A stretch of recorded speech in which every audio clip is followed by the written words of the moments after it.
De nouvelles données du HCP, le taux de chômage au Maroc est passé sous la barre des 12% au troisième trimestre de l'année en cours. Si la tendance semble positive, ce taux, on va le voir, reste néanmoins très élevé chez les diplômés qui passent plusieurs mois sans emploi avant de décrocher un poste.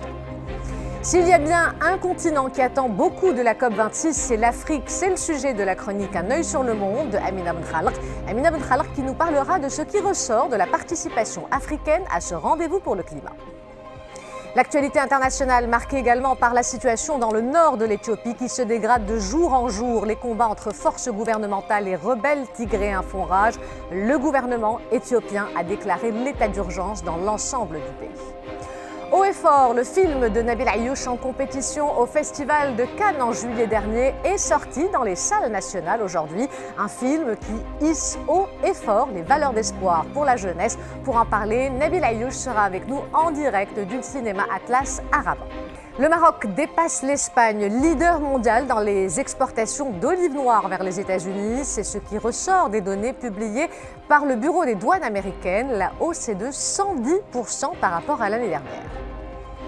C'est le premier écrivain d'Afrique subsaharienne à être distingué par le plus prestigieux des prix littéraires français. Le Sénégalais Mohamed Mbougar Sarr, âgé de 31 ans, a reçu ce mercredi le prix Goncourt. Il a été récompensé pour son 4e roman, La plus secrète mémoire des hommes. On en parlera dans un instant.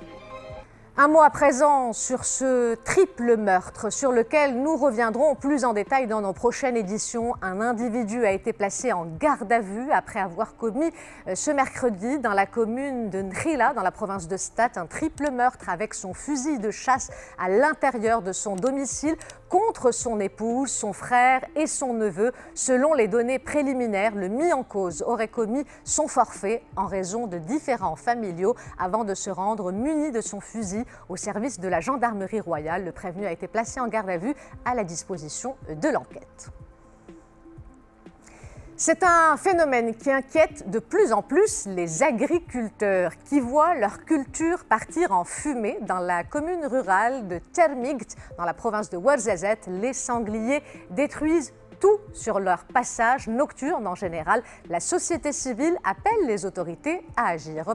Et en parlant de terres agricoles et de culture, le Maroc a dépassé l'Espagne, leader mondial dans les exportations d'olives noires vers les États-Unis. C'est ce qui ressort des données publiées par le Bureau des douanes américaines. On parle d'une hausse de 110% par rapport à l'année précédente. Au même moment, la campagne oléicole démarre en avance grâce aux conditions météorologiques. La récolte devrait même dépasser toutes les attentes.